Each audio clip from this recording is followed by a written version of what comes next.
Sir வணக்கம். வணக்கம் Gabriel. Sir, இப்போ 26 தேர்தலை பொறுத்தளவில் ஒரு யூனிக்கான விஷயம் என்னென்னா, தேர்தலுக்கு இன்னும் ஒரு 8 மாதம் இருக்குது. பட் எல்லா கட்சிகளுமே களத்தில் இறங்கி பிரச்சாரம் பண்ணுறதை பார்க்க முடியுது. குறிப்பாக திமுக கிரவுண்டில் இறங்கியாச்சு, இபிஎஸ் அவர்கள் அதிமுகவும் கிரவுண்டில் இறங்கியாச்சு, மற்ற சிறிய கட்சிகளும் தீவிரமாக பிரச்சாரம் பண்ணுறாங்க. பிரேமலதா விஜயகாந்த் அவர்கள் நாங்களும் சீக்கிரம் பிரச்சாரம் பண்ண ஆரம்பிப்போன்றாங்க. அன்புமணி ராமதாஸ் அவர்கள் பயணத்தில் இருக்கார். விஜய் அவர்களும் களத்தில் இறங்குவேன் அப்படின்ற மாதிரி பேசியிருக்காரு. ஸோ இந்த எலெக்ஷனை பொறுத்தளவில் இவ்வளவு சீக்கிரமாக எல்லாம் கேம்பெயின் மோடுக்கு போயிருக்காங்க. அதிமுக பாஜக கூட்டணி அமைஞ்சதுதான் காரணம். அதிமுக பாஜக கூட்டணி அவங்க தனியாக நின்றதுனால 2024 பெரிய பின்னடைவை சந்தித்தாங்க. ரெண்டு லாபம் இல்லை. அண்ணாமலை தன்னோட உழைப்பால், திறமையால், மதிநுட்பத்தால் ஒரு அணியை அமைச்சு, அதாவது நீங்கள் இதில் 2014 அமைக்கப்பட்ட அணிங்கிறது அதில் தேமுதிக எதிர்க்கட்சி தலைவர் இருந்தார், மதிமுக ஒரு அங்கீகரிக்கப்பட்ட ஒரு கட்சி தலைவர் இருந்தார், கொங்கு ஈஸ்வரன் கொங்கு மண்டலத்தில் கணிசமான வாக்கெடுத்த தலைவர் இருந்தாங்க. இந்த 3 பேருமே இல்லாமல் அண்ணாமலை ஒரு அணியை அமைச்சிருந்தார். ஸோ அண்ணாமலை பாஜகவை ஒரு மேஜர் பார்ட்னராட்டு களங்காண வைக்க அணி அமைக்கக்கூடிய சக்தி படைச்சவருங்கிறதையும் அவர் நிரூபிச்சிருந்தார். ஆனால் அவரோட டிட்ராக்டர்ஸ் அவர் அணி அமைச்சு சாதித்தாலும் அதில் வெற்றி கிடைக்கல, சீட் கன்வெர்ட் ஆகலைன்னு சொன்னாப்புல. எடப்பாடி பழனிசாமியை அண்ணாமலை மேலுள்ள பொறாமையிலும் வயிற்றெரிச்சலையும் காழ்ப்புணர்ச்சியிலையும் அவர் விஜயகாந்துக்கு 7-8% வாக்குகளையும், மதிமுக வாக்குகளையும், ஈஸ்வரன் வாக்குகளையும் கூட கணக்கில் காட்டாமல் அறிக்கை வெளியிட்டிருந்தார். இதில் சீட்டு வரலைங்கிற இதில் டெல்லி பாஜக தலைமை கம்யூனிஸ்டுகள் ஆன்டி மோடியை மேக்சிமைஸ் பண்ணும்போது மினிமைஸ் பண்ணதுக்கு எடப்பாடி பழனிசாமி உள்ளே கொண்டு வந்துட்டாங்க. ஸோ அந்த நிர்பந்தம் அவங்களுக்கு உடனே வருது. எடப்பாடிக்கும் என்ன நிர்பந்தம் வருதுன்னா, முபாரக்கை தவிர அவர்கிட்ட அலையன்ஸுக்கு ஆள் இல்லை. தேமுதிக அவரை விட்டு விலகிட்டாங்க. கிருஷ்ணசாமி உள்ஒதுக்கீட்டில் அருந்ததியருக்கு ஆதரவான நிலைமையை இவர் எடுத்துட்டாருங்கிறதும் அவர் விலகிட்டார். அப்போ முபாரக்கை தவிர யாரும் கூட்டணியில் இல்லைங்கிற சூழ்நிலையில் இன்னும் ஒரு பலமான கூட்டணியை 26க்கு அமைக்க முடியாது நம்மளாலங்கிற எண்ண ஓட்டத்தில் அவர் பாஜக கூட அணி சேர்ந்துட்டார். பாஜகவை மைனஸ்ன்னு சொன்னவர் பாஜக கிட்ட அணி சேர்ந்துட்டார். ஸோ மைனஸா ப்ளஸ்ஸாங்கிறதுல சான்ஸ் எடுக்க முடியாதுன்னு திமுக கழகமும் தேமுதிக, ஓபிஎஸ் இவங்களெல்லாம் ஆப்ஷனை ஓப்பன் பண்ணி இவங்களை தங்கள் பக்கம் வரவழைச்சி அவங்களும் வெற்றி பெற்ற அணியோட பலமான அணியை உருவாக்கி களத்துக்குள்ளே போகிறாப்புல. நாம் தமிழர் சீமான் தொடர்ந்து தனிச்சு போட்டியிடக்கூடியவர், தனிச்சு போட்டிங்கிறது இதிலே போகிறாரு. விஜய் வரும்போது விஜய்க்கு உள்ள அந்த ஊடக வெளிச்சம் நாம் தமிழர் சீமான இது சட்டமன்ற தேர்தல், மக்களவை தேர்தலை விட கூடுதலாக ஃபோக்கஸ் பண்ணி உழைக்க வைக்கிறது. இதுவரை 2011க்கு பிறகு வெற்றி பெறாத தேமுதிக எப்படியும் வெற்றி பெற்றாகணுங்கிற சூழ்நிலை அவங்க இருக்கிறாங்க. அன்பார்ச்சுனேட்லி தோல்வி வளையத்தில் கூடிய பாமக தந்தை மகனே அடிச்சுட்டு இருக்காங்க. அன்றைக்கி நீதியரசர் காம்ப்ரமைஸுக்கு கூப்பிட்டுருக்காரு. என்ன ஆகுதுன்னு தெரியல. அதான் இப்போ ஒரு பாயிண்ட் சொன்னீங்க இல்லையா, இப்போ பாஜக அதிமுக அலைன்ஸ் ஃபார்ம் ஆனதுக்கப்புறம் திமுக ரிஸ்க் எடுக்க வேண்டாம், அக்ரெசிவாக ஒர்க் பண்ணுவோம் அப்படின்ற ஒரு இடத்துக்கு வந்துட்டாங்கன்ற மாதிரி சொன்னீங்க இல்லையா. இது எப்படி பார்க்குறீங்க? திமுக கொஞ்சம் ஓவர் ரியாக்ட் பண்ணுறாங்களோ, ஓவர் காஷியஸாக இருக்காங்களோ, முடிஞ்ச அளவுக்கு எல்லா ஆப்ஷன்ஸையும் கையில் எடுத்துடணும்னு பார்க்குறாங்களா? அதான் கலைஞர் மாதிரி இல்லை, கலைஞருக்கு தவறுகள் பாடம் படித்த ஸ்மார்ட் லீடர், கலைஞரோட புத்திசாலித்தனமான லீடர் ஸ்டாலின்ங்கிறதுக்கு பல ஆதாரங்களை நான் சொல்கிறேன். இதுவும் அதற்கான ஒரு ஆதாரம். புத்திசாலித்தனம் தான் சொல்கிறீங்க நீங்கள்? கண்டிப்பாக புத்திசாலித்தனம் தான். கலைஞர் 96 ஜெயித்த பிறகு 98 அவர் திருநாவுக்கரசுக்கு ஒரு சீட்டு கொடுத்து அகாமடேட் பண்ணியிருக்கலாம், கம்யூனிஸ்டுகளுக்கு சிபிஎம்முக்கு 2 சீட்டு கொடுத்து அகாமடேட் பண்ணியிருக்கலாம், ஜெகத் ரட்சனுக்கு ஒரு சீட்டு அகாமடேட் பண்ணியிருக்கலாம். இதெல்லாம் பண்ணுனா அவருக்கு ஒரு 4% வாக்குகள் வந்திருக்கும். 2 அணிக்கும் இடையில் உள்ள டிஃபரன்ஸே 5% தான். எப்படி இவங்களெல்லாம் அவர் அகாமடேட் பண்ணியிருப்பார்னா அவர் குறைஞ்சபட்சம் 18 சீட்டாவது எடுத்திருப்பார். அது ஒரு பெரிய பெரிய ஆட்சி போகக்கூடிய அளவுக்கான ஒரு பின்னடைவாட்டு அது இருக்காது. அவர் அந்த வெற்றி பெற்ற அணி அப்படியே வெற்றி பெறும்னு மற்றவங்க கூட்டணிக்கு வர வாய்ப்பு உள்ளவங்களை அவர் சேர்க்கலை. இவர் எதிரணியை பலகீனப்படுத்துறதுக்கும் எதிரணி பலகீனப்படுத்துறதுக்கு தான் 2 பேரும் இவர் சேர்க்க முயற்சி விடக்கூடிய ஒருத்தர் அதிமுக அணியில் 2.6% வாக்கெடுத்த தேமுதிக, இன்னொருத்தர் என்டிஏக்கு கணிசமான வாக்களை டிரான்ஸ்ஃபர் பண்ண ஓபிஎஸ். 2 பேரும் அவர் சேர்க்குறாருன்னா அபண்டன் காஷனில் தான் அவர் ஸ்டாலின் ப்ளே பண்ணுறார். சரி, அலைன்ஸ் புரிஞ்சுக்க முடியுது. பட் 10 மாதத்துக்கு முன்னாடியே களத்தில் இறங்கி கேம்பெயின் பண்ணுறது எப்படி பார்க்குறீங்க? இதுவும் அபண்டன் காஷனில் உள்ள ஒரு இதுதான். இந்த எலெக்ஷன் ஒரு குரூசியல். 3 வெற்றியை பெற்றாச்சு, 4வது வெற்றியும் பெற்றுட்டோம்னா அதற்கு பிறகு ஜோதி பாசு மாதிரி நம்ம நீடிச்சு நிலைச்சு நிற்க முடியும்னு ஸ்டாலின் கருதுறார். சரி, இப்போ இபிஎஸ் அவர்களை பொறுத்தளவில் தொடர்ந்து அவர் கம்யூனிஸ்டுகளை அட்டாக் பண்ணுறத பார்க்க முடியுது. இப்போ ரீசெண்டாக கூட முத்தரசனையும் அவர் அட்டாக் பண்ணியிருந்தாரு. ஸோ இப்போ பரவலாக இருக்கக்கூடிய பார்வை என்னன்னா, கம்யூனிஸ்டுகள் வீக்காக தான் இருக்காங்க, பெரிய பவர்ஃபுல்லான பார்ட்டியெல்லாம் இல்லை. குறிப்பாக அவங்கள டார்கெட் பண்ண வேண்டிய தேவை என்ன? அவங்க திமுக அணியில் இன்டாக்டாக இருக்கிறது அவரால் ஏற்றுக்கொள்ள முடியல.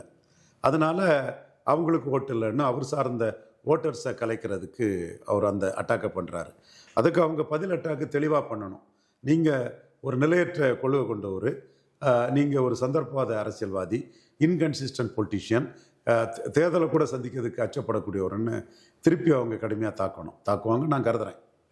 சரி, இப்போ ஒரு விஷயம் என்னன்னா, நம்ம பேசுனது போல போட்டி அதிகமாக இருக்கு, எல்லாருமே ரொம்ப காஷியஸாக இருக்காங்க, களத்தில் இறங்கி கேம்பெயின் பண்ணிட்டு இருக்காங்க. சிறிய கட்சிகளுமே கூட பெரிய கட்சிகள் கேம்பெயின் பண்ணும்போது நம்ம ஸ்பேஸை நம்ம தக்க வச்சுக்கணுன்றதுக்காக சிறிய கட்சிகளும் அக்ரெசிவாக கேம்பெயின்லாம் பண்ணுறாங்க. யூஸ்வலாக அந்த மாதிரி பெரிய ஒரு மோதல் வரும்போது மோதலுக்கு அப்புறம் நிறைய பேர் காணாமல் போகிறதுக்கும் வாய்ப்பு இருக்குது. எக்ஸ்ட்ரீமாக அந்த மாதிரியான சேலஞ்செலாம் வரும்போது அதுவும் நிறைய சிறிய கட்சிகள் வீக்காக இருக்கிறதையும் பார்க்க முடியுது. ஸோ இந்த 26 எலெக்ஷனுக்கு அப்புறம் பெரிய மாற்றங்கள் வரும்னு பார்க்குறீங்களா களத்தில்? இல்லை, தமிழக அரசியலில் ஒரு கட்சி பிளவுபட்டால் தான் காணாமல் போகும், மற்றபடி எந்த கட்சியும் பலகீனப்படாது. நம்ம டிஎம்டிகேலாம் வீக் ஆயிருக்காங்களா? முன்னைக்கிறதுக்கு இப்போ ரொம்ப வீக் ஆயிருக்காங்க. டிஎம்டிக்கு வீக்கன் ஆகுனது அவங்களுடைய நிலைப்பாட்டோட தவறுகளால் வீக்கன் ஆகிட்டாங்க. இப்போ அவங்க ஸ்ட்ரெங்தன் ஆகிருக்காங்க. 1/2%லேருந்து 2.5%க்கு அவங்க உயர்ந்திருக்காங்க. எப்படி சொல்கிறீங்க அதை? 2021 சட்டமன்ற தேர்தலில் 1/2% ஓட்டு தான் எடுத்திருந்தாங்க. மக்களவைத் தேர்தலில் 5 சீட்டு கொடுத்து 2.5% ஓட்டு 2% ஓட்டு அவங்க எடுத்திருக்காங்க. கான்ட்ரிபியூஷன் அதோட கூடுதலாக கூட இருக்கும். அதுதான் இன்னைக்கு பிரேமலதா விஜயகாந்த் அம்மையாருக்கு வரக்கூடிய கூட்டங்கள் அவருக்கு கான்ட்ரிபியூஷன்ஸ் கூடுதலாக இருக்குங்கிறத காட்டக்கூடிய விதமாக தான் இருக்குது. என்ன மாற்றம் நடந்திருக்குன்னு நினைக்கிறீங்க சார்? ஏன் நீங்கள் சொல்கிறத பார்க்கும்போது ஒரு க்ரோத் வந்திருக்கு அப்படின்ற மாதிரி சொல்கிறீங்க? டிஎம்டிக்கு என்ன மாறி இருக்கு, என்ன பண்ணாங்க? குரோத்துங்கிறது 1/2%க்கு தினகரன் கூட போன பிறகு கேப்டன் விஜயகாந்த் மறைவும் அவருக்குள்ள அபரீத ஒரு செல்வாக்கும் என்டிஏக்கு ஒரு குட்வில்லா கமிட், டிஎம்டிகேக்கு ஒரு குட்வில்லா கமிட் ஆகுது. அதை எடப்பாடி பழனிசாமி அறுவடை பண்ணார். குறிப்பிடத்தக்க அளவு சீட் கன்வெர்ட் ஆகலைனாலும் கூட வாக்குகள் தெலுங்கு தாய்மொழி மக்கள் வாழக்கூடிய இடங்களில் அது அப்பரண்டாட்டே தெரிஞ்சுது. இங்கே வடதமிழகத்தில் கூட திருக்கோயிலூர், உளுந்தூர்பேட்டை இங்கெல்லாம் 2021 சராசரி 40% வாக்கெடுக்கும் போது இருந்த வாக்கை விட பல பூத்துகளில் சராசரி 23% வாக்கெடுக்கும் போது அதிகம்னு சொல்லும்போது பாமக இல்லாமல் பாஜக இல்லாமல் அந்த வாக்குகள் அதிகமாகுதுன்னு சொன்னால் அது தேமுதிக கான்ட்ரிபியூட் பண்ணதுங்கிறத நமக்கு தெளிவாக உணரலாம். கேப்டன் விஜயகாந்த் சிம்பதி கான்ட்ரிபியூட் பண்ணதுங்கிறத தெளிவாக உணரலாம். 10.5 ஹெவியாக கான்ட்ரிபியூட் பண்ணியிருக்கு. வன்னியர்கள் ஓட்டு ராமதாஸே பலகீனப்பட்டு சேலத்தில் 38%, விழுப்புரத்தில் 36%, சிதம்பரத்தில் 36%, கள்ளக்குறிச்சி நாமக்கல்லாம் 40 நெருங்குறாருங்கிறதையும் பார்க்கலாம். அதே வேளையில் பாமக எல்லாரும் இருந்து 21 எடுத்த ஓட்டை விட சில பூத்துகளில் தேமுதிகவால் அவர் அதிக வாக்குகள் எடுத்திருக்கிறாப்புல. ஸோ அது கேப்டன் விஜயகாந்த் சிம்பதியில் DMDK to some extent revival ஆகி கிடைச்ச ஓட்டு தான். ரெண்டாவது, இப்போ நீங்கள் தேமுதிக பற்றி பேசும்போது திமுக அலைன்ஸில் பேச செய்வதற்கான வாய்ப்பு இருக்குது அப்படின்ற மாதிரியும் சொல்கிறாங்க. நிறைய நியூஸ்லாம் வந்துட்டு இருக்கு. இன்ஃபேக்ட் இப்போ 9 சீட் வரைக்கும் அவங்களுக்கு கொடுக்க போகிறாங்க திமுகலாம் பேசிகிட்டு இருக்காங்க. அதை எப்படி பார்க்குறீங்க? தேமுதிக இங்கே கருத்து பார்வையற்றவர்களாட்டு ஊடகத்தில் பேசுறவங்களுக்கு இன்னும் அவங்க அறத பழசான கடந்த காலத்திலே கைதிகளாட்டு திமுக அண்ணா திமுக சில காங்கிரஸ்காரன் இருப்பான் 67 3 படி அரிசியே பேசிகிட்டு இருப்பான். அந்த மாதிரி தான் இப்போ இது புரட்சி தலைவியும் முத்தமிழ் அறிஞரும் இறந்த பிறகு பொலிட்டிக்கல் டைனமிக்ஸ் மாறிட்டு ஜாதிய தாக்கம் ஜாஸ்தி ஆயிட்டுங்கிறது தெரியாமல் பேசிகிட்டு இருப்பாங்க. அந்த தாக்கத்தின் வெளிப்பாடு ஸ்டாலினுக்கு ரொம்ப சாதகமான ஒரு அரசியல் சூழ்நிலையை கொடுக்குது. Bro Vanniyar, anti Edappadi, anti பிஎம்கேங்கிற ஒரு அரசியலை பண்ணுனா அதுக்கு தேமுதிகவால் சோஷியலி தெலுங்கு தாய்மொழி மக்கள் வாக்குகளை மிக பெரிய அளவில் கன்சால்டேட் பண்ணி கொடுக்க முடியும். அடுத்தால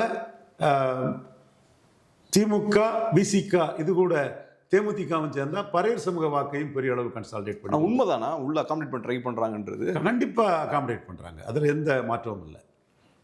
அதே மாதிரி கொங்கு மண்டலத்திலும் புரோ வெள்ளாள கவுண்டர் செந்தில் பாலாஜி அவர் அந்த அந்த மண்டலத்துக்கே ஒரு தலைவராட்டு எடப்பாடி, அண்ணாமலை, செந்தில் பாலாஜி இவங்க தான் வெள்ளாள கவுண்டரில் முக்கிய தலைவருங்கிற அளவுக்கு ஸ்டாலினே தன்னோட லெப்டினன்டான செந்தில் பாலாஜியை பெருசாக ப்ரொஜெக்ட் பண்ணி இது பண்ணுறாரு.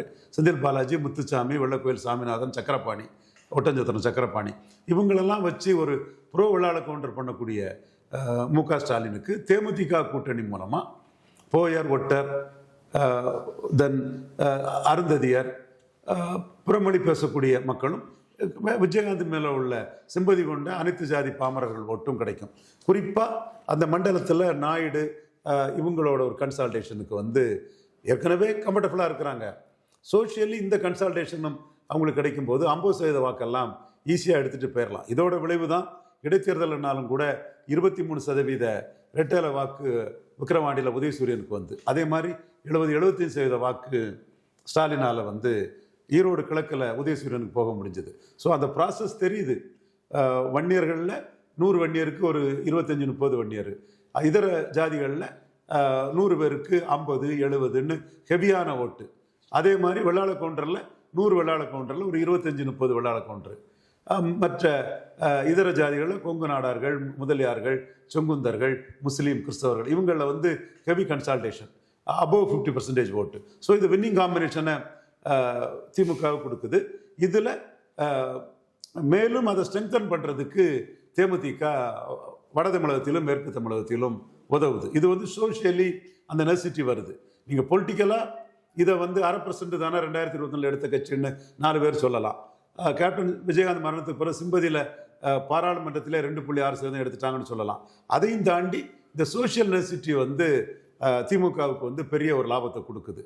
ஏன்னா நீங்கள் பலரும் ஜாதி இல்லை மதம் இல்லைன்னு போலியா பொய்யா ஆஷ்டாட பூபதிகளாட்டு, மோசடி பேர் விளையாட்டு, ஊடகத்தில் அல்லது இக்னரண்ட் ஆட்டு அல்லது வந்து ஃப்ராடு தனமாட்டு பேசிட்டு இருக்கிற மாதிரி அரசியல் களம் இல்லை.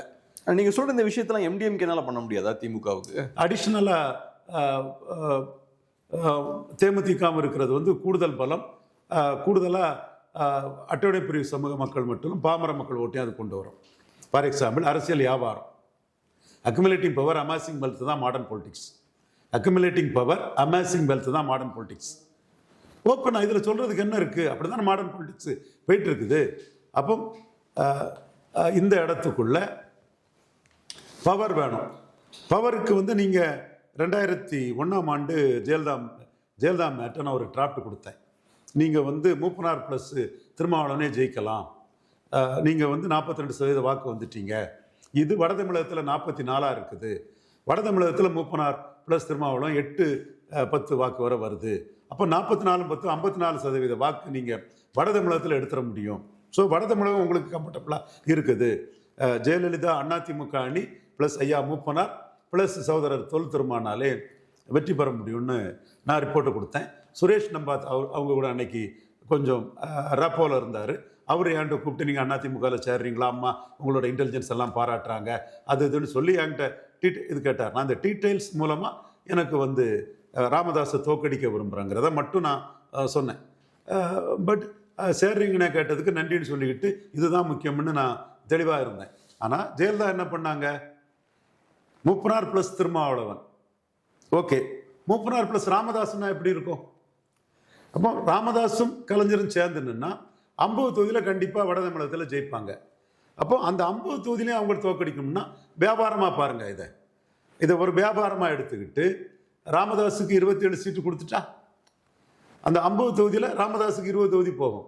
அந்த 50 தொகுதியில் தனக்கு 20 தொகுதி வரும். தன் எதிரிக்கு 40 தொகுதி நஷ்டம், தனக்கு 20 தொகுதி லாபம். தன்னோட இருக்கக்கூடிய ஒருத்தருக்கு அவருக்கு 20 தொகுதி லாபம். டோட்டலாக எதிரிக்கு 40 தொகுதி நஷ்டம். இந்த அரசியல் வியாபாரம் தான் இன்னைக்கு தேமுதிக அதிமுக அணியில் இருந்தால் அவங்களுக்கு எத்தனை தொகுதிகளில் வெற்றியை கொடுக்கும். தேமுதிகவுக்கு அது வெற்றியை கொடுக்காது. ஏன்னா எடப்பாடிக்கு ஓட் டிரான்ஸ்ஃபரிங் கெப்பாசிட்டி இல்லை, சீட் கன்வெர்ட்டிங் கெப்பாசிட்டி இல்லைங்கிறது தேமுதிக தலைமை பிரேமலதா அம்மையாருக்கு மிக நன்றாகவே தெரியும். உள்ஒதுக்கீட்ட 10.5 வன்னியர் ஓட்டு எடப்பாடிக்கு இருக்கக்கூடிய வன்னியர் ஓட்டு இவங்களுக்கு டிரான்ஸ்ஃபர் ஆகாது. விழுப்புரம் சிதம்பரத்தில் 35 எடுத்தவங்க கடலூர்லலாம் 10% ஓட்டு தேமுதிக குறைவாக தான் எடுத்திருக்கு, சீட் கன்வெர்ட் ஆகாதுன்னு தெரியும். பட் இவங்களால எடப்பாடிக்கு சீட் கன்வெர்ட் ஆக வாய்ப்பு இருக்குது. அப்போ அதை தடுக்கணும்னா இவங்களால இத்தனை சீட்டு லாபம் வரும் எடப்பாடிக்கு. நம்ம எடப்பாடி கிட்ட இருந்து பிரித்து எடுத்துட்டோம்னா அவ்வளோ சீட்டும் எடப்பாடிக்கு நஷ்டமாகும். அதில் லாபத்தில் ஒரு பங்கு தேமுதிக கொடுக்கறதுல என்ன, அந்த வியாபாரத்தில் என்ன நஷ்டம் இருக்க போகுது? ஜெயலலிதா பண்ண வியாபாரம் தானே. இப்போ நீங்கள் அதே வியாபாரத்தை அன்னைக்கு ஜெயலலிதா நுணுக்கமாக பண்ண வியாபாரம் வெளிப்படையாக எல்லாத்துக்குமே தெரியுது. நானே பேசுகிறேன். அப்போ ஸ்டாலின் ஷ்ரூடாக அதே வியாபாரத்தை பண்ணலாம்ல. இதே மாதிரி தான் ஓபிஎஸ் என்டிஏல ஒரு முக்கியமான ஆள், என்டிஏக்கு நிறைய கான்ட்ரிபியூட் பண்ணியிருக்கிறாரு. அவரும் அதிமுக அணியும் சேர்ந்து நின்னாங்கன்னா எவ்வளவு தொகுதியில் பாதிப்பு வரும், இவ்வளவு தொகுதி பாதிப்பு. சரி, பாதிப்பு வர தொகுதியில் அவருக்கு கொஞ்சம் கொடுத்து அவரை உள்ள எடுத்து போட்டுக்கிடுவோம். இது முரண்பாடாக போகாது. முரண்பாடாக இந்த கூட்டணி போனாதான் சிக்கல். இது முரண்பாடு இல்லாத அளவுக்கான கூட்டணியை சேர்க்கறதுல எந்த இதுவும் இல்லை. கலைஞர் 2011 சேர்த்த திமுக அணியில் உள்ள பாமக விசிக பொருந்தா கூட்டணி எளிதவள நட்பு, இது அப்படி இருக்காது. சரி, இப்பதான் நீங்க தேமுதிகவை பொறுத்தளவுல திமுக அலைன்ஸ்ல சேருவதால அவங்களுக்கு 2 பேருக்குமே நிறைய லாபங்கள் விஷயங்கள் நீங்க பேசுனீங்க.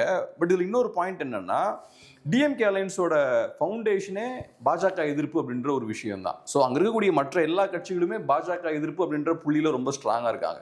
இப்போ தேமுக உள்ள வராங்கன்னா மற்ற கூட்டணி கட்சிகள் அதை எப்படி பார்ப்பாங்க? ஏன்னா பாஜக கூட இப்போக்கூடிய ஒரு ஃபோல்ஸை நம்ம பக்கம் கொண்டு வரதும் பாஜக எதிர்ப்பு தானே. நீங்கள் பாஜக கூட தான் பாமக கூட்டணியில் இருப்பாங்க. பாஜக எதிர்ப்பு அணியில் இருந்தால் அந்த கிறிஸ்தவ முஸ்லீம்கள் ஓட்டு போடுவாங்களே. சரி, இப்போ சீட்ஸ் எங்கே பிஜேபி பாஜக எதிர்ப்புங்கிறது கிறிஸ்தவ முஸ்லீம் ஓட்டு தான். அவங்களுக்கு அந்த கிவன் சிச்சுவேஷனில் யார் பாஜகவை தோக்கடிப்பாங்கிறது அவங்களுக்கு நோக்கம். அது ஸ்டாலினுக்கு தெரியாதா? இல்ல, அது யாருக்கு தெரியாது. விஷயம் சீட்ஸ் எங்கிருந்து போகணும்னு கேட்க வரேன். சிறிய கட்சிகள்ட்ட இருந்து எடுத்து கொடுப்பாங்களா? திமுகவோட பாக்கெட்ல இருந்து அந்த சீட்ஸ் போகுமா? ஏன்னா சிறிய கட்சிகள் கையில இருந்து எடுத்தா அதை அவங்க விரும்ப மாட்டாங்க. ஏன்னா பாஜக எதிர்ப்புல ஸ்ட்ராங் ஆகாத ஒரு கட்சிக்கு எங்கிட்ட இருந்து சீட்ஸ் எடுத்து கொடுக்கலான்னு பார்ப்பாங்க. நிச்சயமா இன்டாக்டா கன்சிஸ்டண்டா இருக்கக்கூடிய விடுதலை சிறுத்தைகள், இந்திய கம்யூனிஸ்ட், மார்க்சிஸ்ட் கம்யூனிஸ்ட், மதிமுக, ஈஸ்வர அண்ணன், காங்கிரஸ், மனிதநேய மக்கள் கட்சி, முஸ்லீம் லீக், இவங்களுக்கு வேலிடிட்டி ஜாஸ்தி தான். அதில் எந்த மாற்றமும் இல்லை. அவங்களுக்கு உரிய மரியாதையை ஸ்டாலின் கொடுப்பாரு. அவங்கள ஸ்னப் பண்ணி புதியவங்களை புதியவங்களை சேர்க்கறதுக்காக அவங்கள ஸ்னப் பண்ண போகிறதில்ல. அவங்க ஸ்டேட்டஸ்கோ சீட்டு வாங்கிடுவாங்க. கூடுதலாக கொடுக்கக்கூடிய சீட்டுங்கிறது 75 சீட்டு திமுக தோற்றுருக்காங்க. இப்போ எதிரணி சிதறும் போதே அந்த சீட்டுகளில் கொஞ்சம் திமுகவுக்கு வரலாம். என்றாலும் தோத்த சீட்டுகளை புதுசாக வர்றவங்களுக்கு கொடுக்கறதுல என்ன தப்பு இருக்க முடியும்? மீண்டும் நான் சொல்லக்கூடிய அதே வியாபாரம் தான். 75ல் இவரை சேர்த்தா இவ்வளோ சீட்டை குறைச்சிடலாம், அவரை சேர்த்தா இவ்வளோ சீட்டை குறைச்சிடலாம். ஸோ அதில் கூட இருக்கவங்க கூட முரண்பாடு இல்லாதவங்களை சேர்க்கறதுல எந்த பிரச்சனையும் இல்லை. நீங்கள் கேட்குறது தேமுதிக பிஜேபி கூட அலையன்ஸில் இருந்த ஒரு கட்சி தானேன்னு நீங்கள் சொல்கிறீங்க.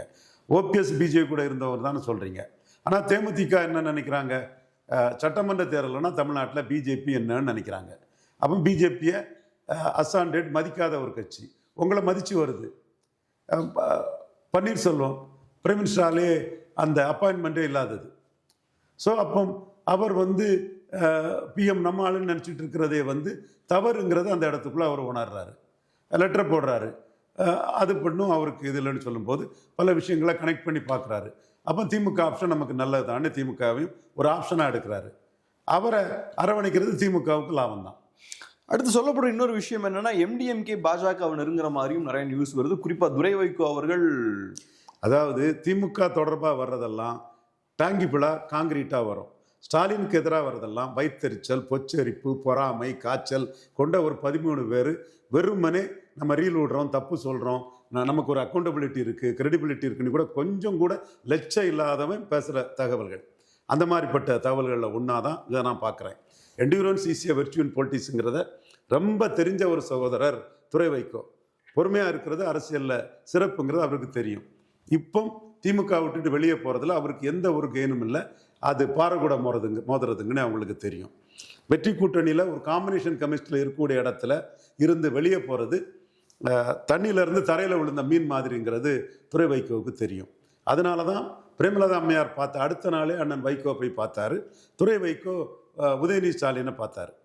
அப்போ நீங்கள் திமுக தொடர் வெற்றியிலே இருக்கிறாரே, கலைஞர் புரட்சி தலைவி, முத்தமிழறிஞர் கலைஞர் புரட்சி தலைவி, புரட்சி தலைவர் பெறாத ஒரு பெரிய புகழை பெற்றுட்டு இருக்கிறாரே, அதை பொறாமையில் உள்ளவங்க தாங்க முடியாமல் பொய்யா கலராக விடக்கூடிய ரீலு. நீங்கள் 2024க்கு முன்னாடி இப்படி ரீல் விட்டாங்களான்னு பார்த்தா இது தெரியும்.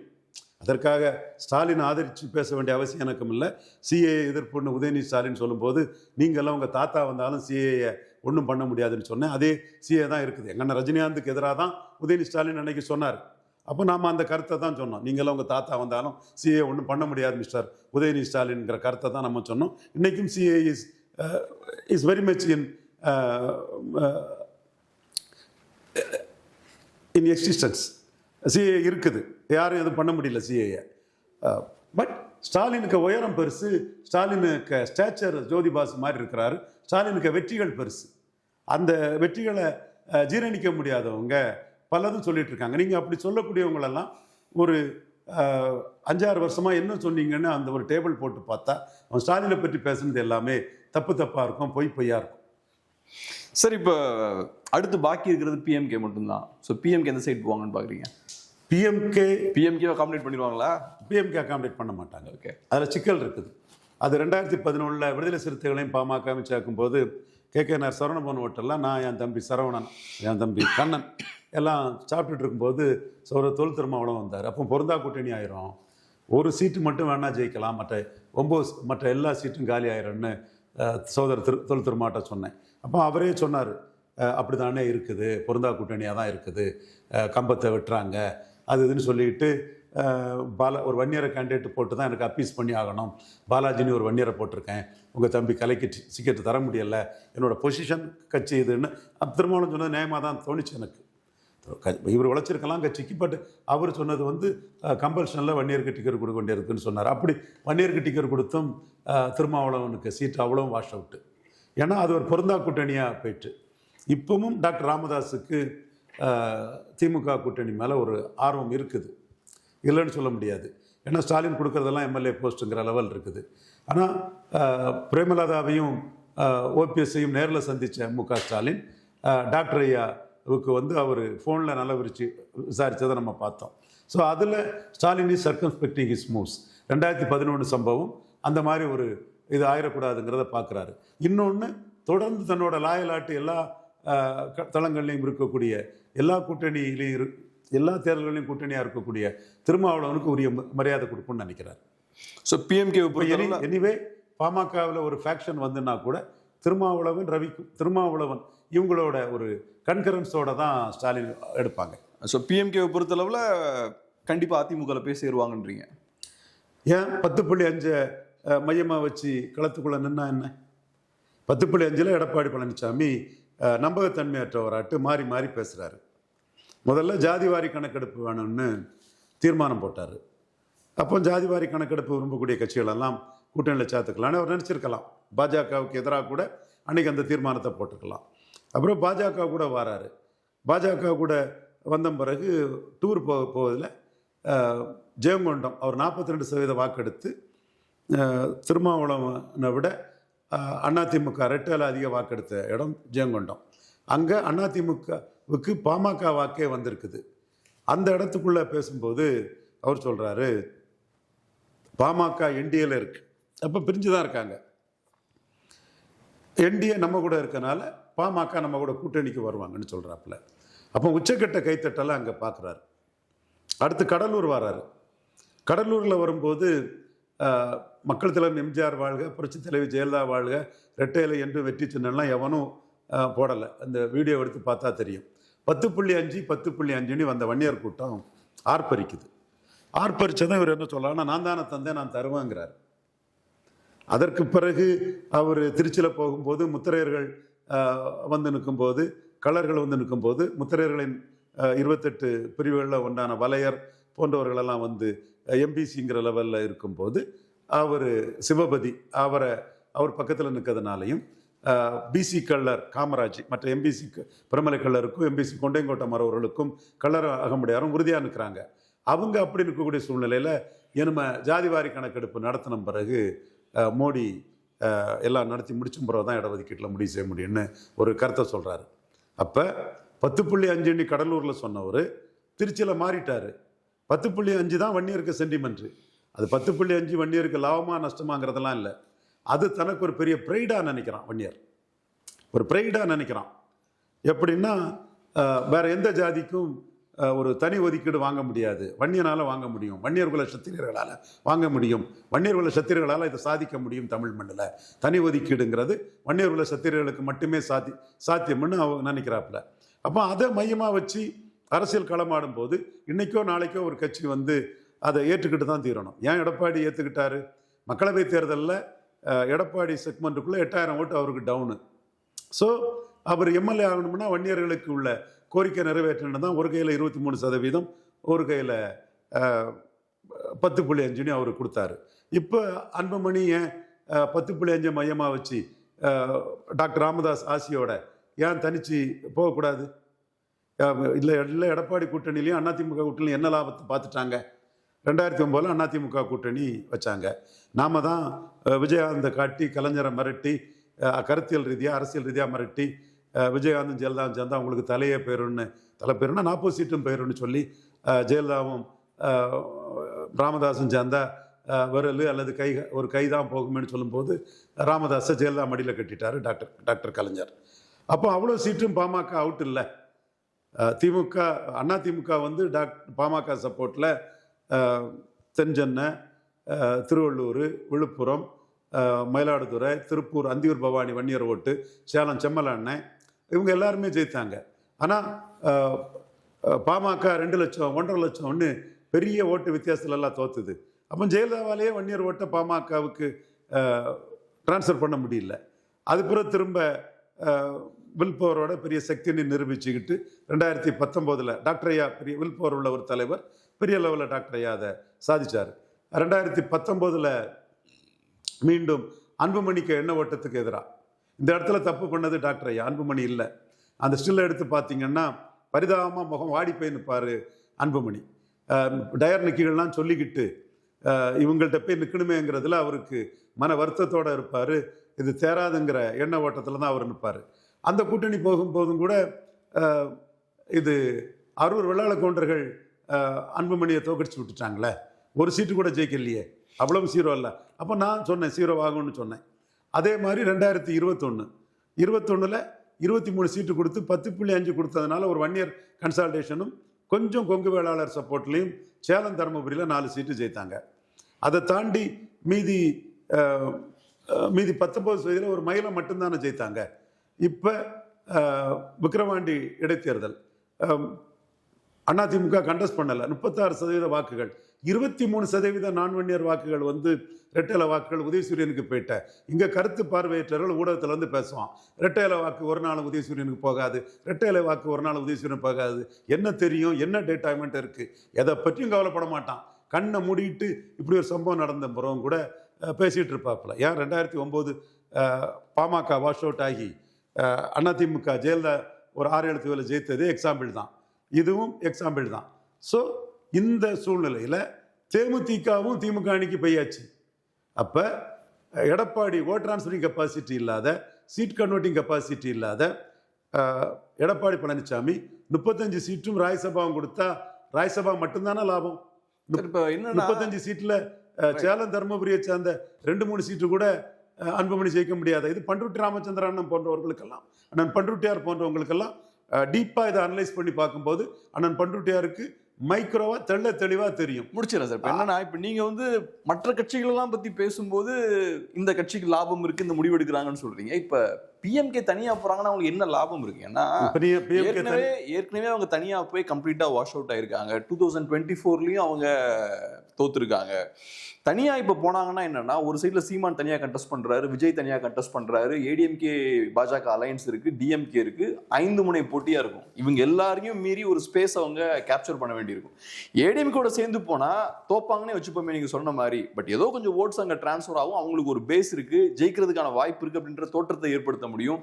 5 சைடு 5 போட்டி இருக்கும்போது அவங்க போனாங்கன்னா அவங்களுக்கு எந்த ஒரு ஷாட்டுமே இருக்காது. அதாவது அவங்க பலம்ங்கிறது அவங்கள கண்டு எடப்பாடி பழனிசாமி விக்கிரவாண்டியில் நிற்காம ஓடினார் பாருங்க, அதுதான் அவங்க பலம். அவங்க பலகீனம்ங்கிறது சேலத்தில் டெபாசிட் இழந்தது, விழுப்புரத்தில் டெபாசிட் இழந்தது, சிதம்பரத்தில் டெபாசிட் இழந்தது, கள்ளக்குறிச்சியில் நாம் தமிழர் கீழே 4வது போனது. நான் கரெக்டாக தான் பேசுகிறேன். பட் அந்த 10.5ங்கிறது 1 இயர் சென்டிமெண்ட்.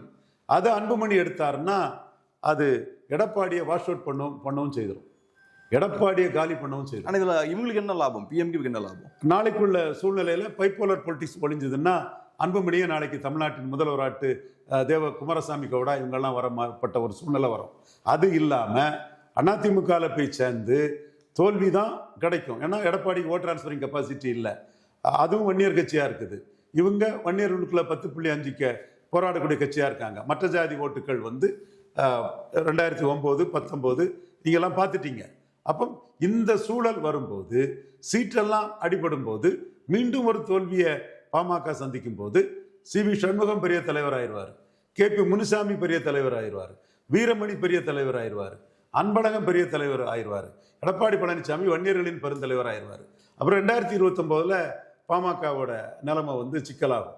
ஸோ ஃபைட் பண்ணி எடப்பாடியை வாஷ் அவுட் பண்ணிடுவோங்கிற இதில் அன்புமணி டாக்டர் ஐயா ஆசீர்வாதத்தோட நின்னாருன்னா அன்புமணி பெரிய ஃபோர்ஸ் ஆட்டு கருதப்படுவார். எடப்பாடியும் மனவலிமை இழந்து அன்புமணிக்கு 35 சீட்டும் ஒரு ராஜ்யசபாவும் கொடுக்கலாம். 35 சீட்டு நிற்கும் போது ஒரு 4-5% ஓட்டு இதாகிடும். அப்போ மீண்டும் பார்ட்டி வந்து ஒரு பலமான கட்சியாட்டு சர்வைவ் ஆயிரும். எடப்பாடியும் இவங்களை நம்பி ஒரு சில இடங்களை வெற்றி பெற்றுவார். இவங்களுக்கு சீட்டு கன்வர்ஷன் குறைவாக இருந்தாலும் ஓட்டு வந்து ஒரு 5% ஓட்டும் ஒரு ராஜ்யசபாவும் கிடைச்சிடும். ஸோ தனிச்சு நிற்கிறங்கிற அந்த முடிவை எடுத்தாதான் எடப்பாடி ரேட்டல்ட் ஆகி இவங்களுக்கு 35 சீட்டும் ஒரு ராஜ்யசபாவும் கொடுப்பாரு. ஸோ தனிச்சு நிற்கிறதுங்கிற அந்த முடிவு எடப்பாடி கிட்ட ஹார்டாக பார்கெயின் பண்ணதுக்கும் பயன்படும்.